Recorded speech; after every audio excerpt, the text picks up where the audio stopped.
నా పొగరు. పెద్ది భారం ఎవరిపై పడుతోందో ఏప్రిల్ 30 నుంచి పెద్దిని వాయిదా వేస్తున్నట్టుగా మేకర్స్ ప్రకటించిన స్పష్టమైన విడుదల తేదీని ఇవ్వకుండా మళ్ళీ అందరినీ కన్ఫ్యూజన్లో పడేస్తారు మేకర్స్. జూన్ విడుదల తేదీ అంటున్నారు తప్ప అధికారికంగా ప్రకటన లేదు. అటు జూన్లో విడుదలవ్వాలనుకున్న సినిమాలపై పెద్ది భారం ఎవరిపై పడుతోందో తెలియడం లేదు.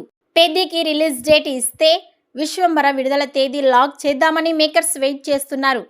జూన్ 4వ తేదీన అంటే ఎస్ టాక్సిక్ ఎఫెక్ట్ అవుతుంది. కాదు జూన్ 25 అంటే అఖిల్ లెనిన్కి ప్రాబ్లం అవుతుంది. కారణం పెద్దిపై విపరీతమైన అంచనాలు ఉన్నాయి. అందుకే పెద్ది భారం ఎవరిపై పడుతుందో అనేది ఇప్పుడు సస్పెన్స్గా మారింది. పెద్ది ఎప్పుడు రిలీజ్ అయినా blockbuster openings guarantee. So ఏ సినిమాపై పోటీ పడినా పెద్దికి డ్యామేజ్ జరగదు, కానీ వేరే సినిమాలకు ఎఫెక్ట్ అవుతుంది. మరి పెద్ది మేకర్స్ ఇప్పటికైనా పెద్ది లెక్క సరి చేస్తే సరి. ఈ వీడియోపై మీ అభిప్రాయాన్ని కామెంట్స్ రూపంలో తెలియజేయండి.